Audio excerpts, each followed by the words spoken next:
Hola amigas y amigos, yo soy Denise Smith, coordinadora nacional de México Unido, una organización 100% ciudadana, de ciudadanas, ciudadanos conscientes de lo que lo que hoy está pasando en verdad es muy grave.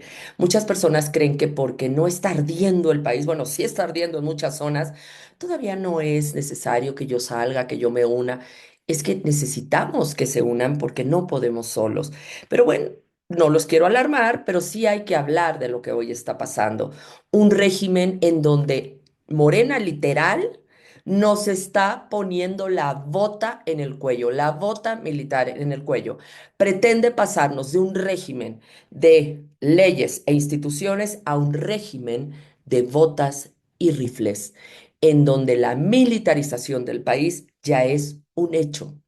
Hoy se está votando en el Congreso de la Unión, en la Cámara de Diputados, en comisiones, obviamente va a pasar porque Morena tiene la mayoría, la reforma a la militarización del país, en donde justamente pretenden que la Guardia Nacional, que supuestamente iba a estar en mando civil, supuestamente iba a hacer las funciones de la policía, en lo que fortalecían a la policía.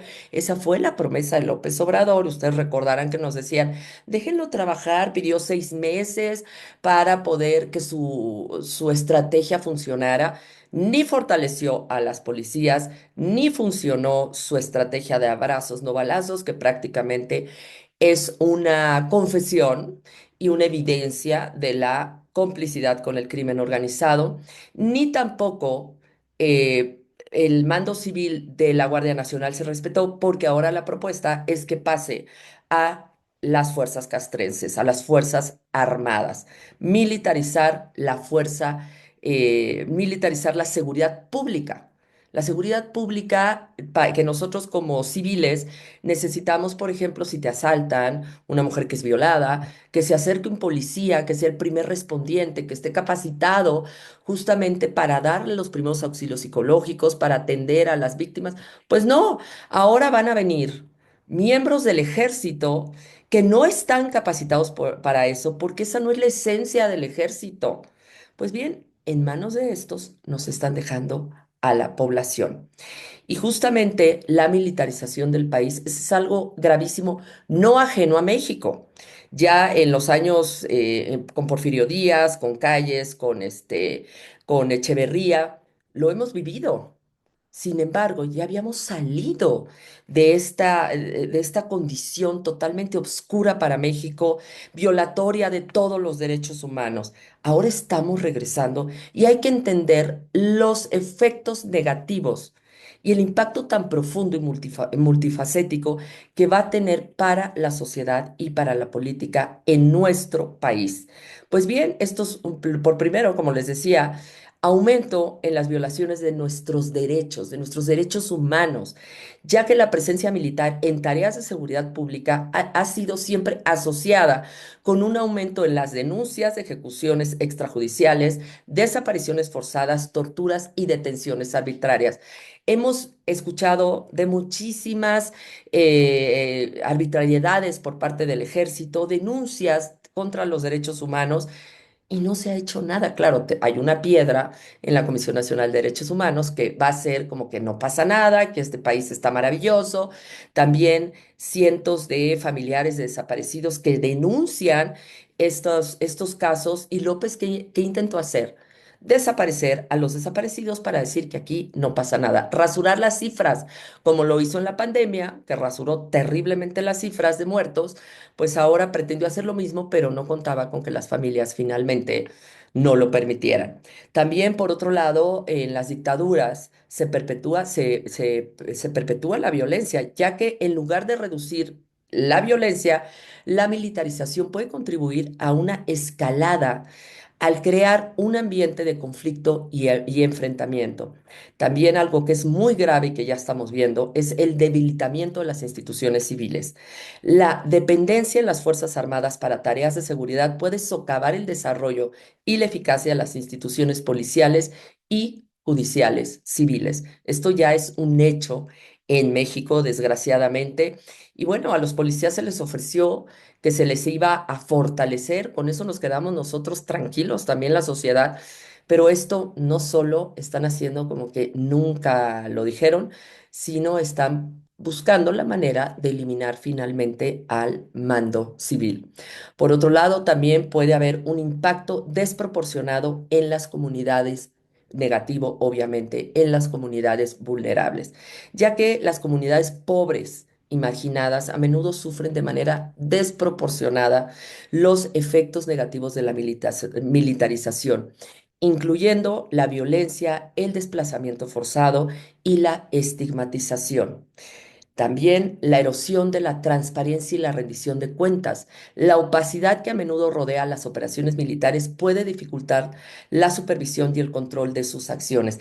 Hemos visto cómo en este sexenio se les ha dado todo el poder político y económico, se les ha dado todas las obras imperiales de López Obrador, en donde desconocemos cuántos recursos han gastado en estos proyectos, en qué se ha gastado, si se ha desviado dinero. ¿Por qué?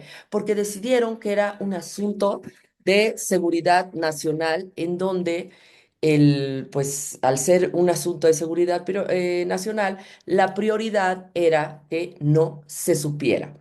Pues esto nos habla justamente de esta opacidad, en donde además no van a ser juzgados los militares en caso de encontrarse de que están desviando fondos o que están haciendo algún acto de corrupción en cortes civiles, sino en cortes militares en donde nosotros como ciudadanía no tenemos injerencia alguna. Esto es parte de esta opacidad que este gobierno le está regalando al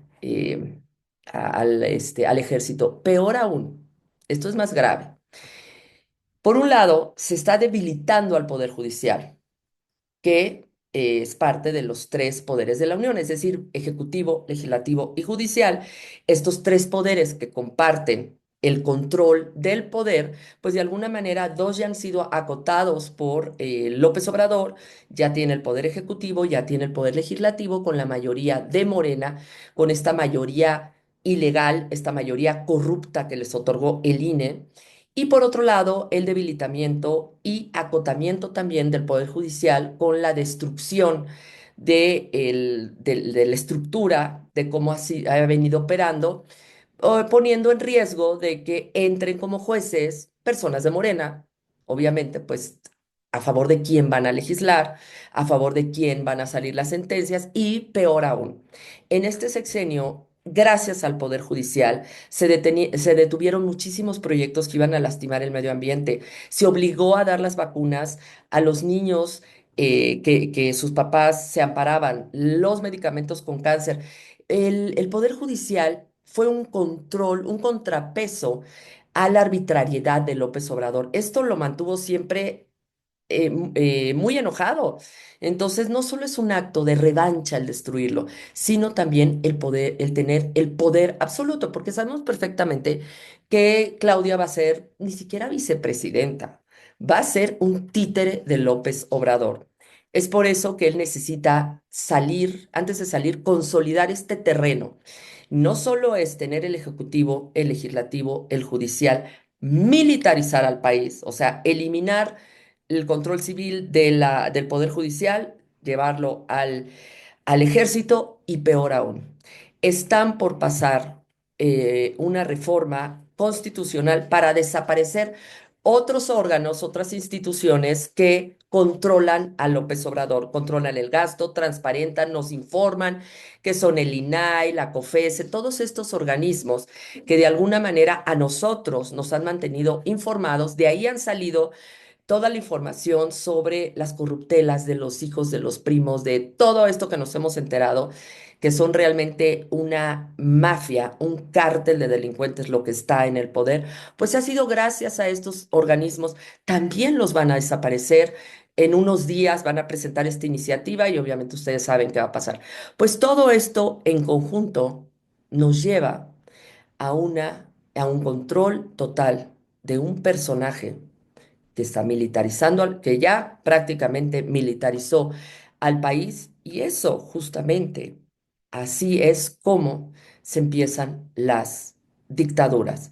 La relación entre militarización y dictadura es un tema muy complejo, pero sobre todo muy preocupante en el contexto político. Históricamente, la militarización excesiva ha sido factor que ha contribuido al surgimiento y consolidación de dictaduras de diversos países, incluyendo México, ¿eh? Ya les decía yo. Pues, cómo sería más bien, cómo la militarización puede llevarnos a una dictadura?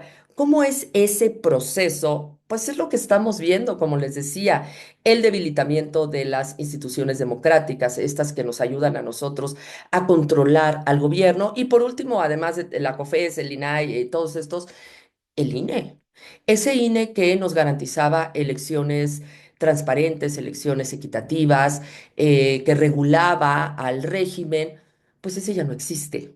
La presidenta del INE, pues prácticamente es miembro de Morena, tiene a 10 personas, es morenista, tiene a 10 de sus familiares trabajando en la nómina de Morena y todas sus, ¿cómo se llama? Todas sus sentencias han sido a favor de Morena y peor aún dice, no, es que tiene un consejo que regula todo esto. El consejo también, vemos por ejemplo a Carla Humphrey, que es esposa del que fue de la UIF, que fue candidato de Morena a una senaduría. O sea, todos ellos, si no todos, la mayoría tienen vínculos muy cercanos con Morena. Esto nos habla de una total parcialidad. No es el órgano nuestro, el INE, que habíamos defendido, que tenía corte ciudadano, está siendo también ya secuestrado totalmente por López Obrador y el Tribunal Electoral de la misma manera. Entonces, estamos hablando de que justamente estas instituciones que nos garantizaban la democracia como parte de este proceso hacia una dictadura están siendo eliminados. Por otro lado, también nos habla de una cultura del autoritarismo, ya que la militarización puede fomentar esta cultura de obediencia ciega, donde se prioriza la disciplina y la jerarquía sobre los derechos individuales y las libertades civiles. Pues basta escuchar a López Obrador que dice que él quiere obediencia ciega, que quiere 90% de lealtad. Y empezamos a ver también como miembros de Morena, sintiéndose con este gran poder, con una soberbia que en verdad es inédita. Por ejemplo, el caso de Noroña, quien, bueno, ustedes han de haberse enterado que lo increpó una persona en un VIP de American Express en un aeropuerto. Bueno, ya quería involucrar al Senado para acusarlo, utilizando las instituciones del gobierno para asuntos personales. Y por otro lado, cuando fue la reforma al Poder Judicial, muchas personas entraron al pleno a gritar consignas, querían ser escuchados, jóvenes, empleados del Poder Judicial, y cobardemente Morena salió huyendo hacia la casona de Xicoténcatl para continuar con la destrucción de la democracia. De ese tamaño se comportaron. Pues bien, ahora para la reforma, la militarización, no quieren escándalos. No, no, no, no, no. Ellos no quieren escándalos. Entonces ya mandó Noroña un oficio donde se prohíbe a los ciudadanos participar en esta sesión donde se va a llevar a cabo pues la militarización del país. Ese es otro acto autoritario. Y también vemos que ahorita antes de la toma de protesta de Claudia está blindado, blindado, pero como nunca el Congreso, la Cámara de Diputados, para que ella pueda tomar posesión de manera tranquila, sin que nadie la moleste, sin que escuche al pueblo. ¿De qué tanto tiene miedo Claudia Sheinbaum? ¿Para qué se protege tanto cuando ellos, ustedes sabrán, que han hecho grandes escándalos en las tomas de posesión de otros presidentes o en algunos eventos o situaciones donde se iba a aprobar alguna ley? Pues bien, ahora estos autoritarios nos muestran de qué están hechos. Y bueno, y también otro elemento que podemos empezar a ver en esta conformación de la dictadura es la represión y control social. La militarización puede ser utilizada para reprimir la disidencia y controlar a la población y limita nuestras libertades tanto de expresión, de asociación y manifestación. Es decir, no sabemos si ahora que vayamos a manifestarnos por algo que no nos parezca, o que estemos luchando por alguna causa, ¿cómo vamos a ser recibidos cuando la presencia de los militares para este tipo de manifestaciones ya es ley? No lo sabemos cómo van a reaccionar contra nosotros. Lo que sí sabemos es que han estado comprando tanquetas, gases lacrimógenos. En algún momento, Transparencia, el INAI, alguien buscó esta información y creo que fue la diputada Pérez Jaén quien nos advirtió de estas compras que ella había millones, millones de pesos que habían gastado en estas compras. Es preocupante, en verdad. Por eso es momento de que empecemos no solo a hablar de esto, a comunicarlo. Tenemos algunos ejemplos históricos en México, como les decía, como Porfirio Díaz, quien durante este periodo el ejército desempeñó un papel clave en el mantenimiento del poder de Porfirio Díaz, reprimiendo cualquier oposición y garantizando la estabilidad del régimen. Por otro lado, también vemos el Maximato en 1928 a 1934, tras la Revolución Mexicana, el ejército mantuvo una influencia significativa en la política, lo que permitió que Plutarco Elías Calles ejerciera un control indirecto sobre el gobierno a través de presidentes títeres. Por eso se dice que tal vez, no es cierto, estamos seguros que vamos a vivir nuevamente un maximato, en donde el maximato se refiere no a Maximiliano de Habsburgo, se refiere a no a una monarquía, sino a Calles, se le decía el jefe máximo. Entonces, de esta palabra se deriva el maximato.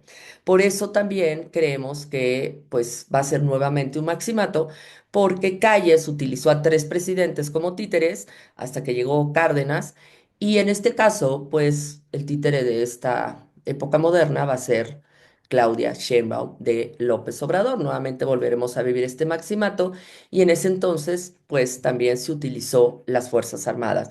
Por otro lado, también vivimos la Guerra Sucia en las décadas de 1960 y 1970, ya que durante este periodo el gobierno utilizó al ejército y a las fuerzas de seguridad para reprimir movimientos sociales y políticos cometiendo graves violaciones a los derechos humanos. Esto basta recordar el 68. En conclusión, si bien la militarización no conduce inevitablemente a una dictadura, nosotros sí estamos viendo muchísimas señales. Es importante reconocer los riesgos que implica para la democracia y el Estado de Derecho.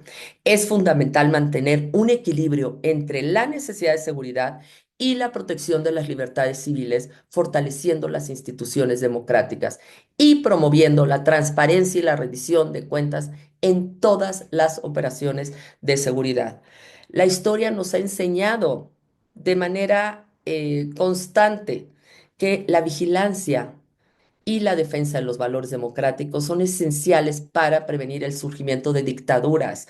Pero como ciudadanas, ciudadanos, como que hemos sido de alguna manera, no quiero decir irresponsables, pero sí le hemos dejado esta tarea a los políticos y estamos viendo que no era el camino correcto, se han servido del poder y nosotros hemos sido víctimas voluntarias de esta situación y los únicos, las únicas que vamos a poder lograr revertir estos avances somos nosotros.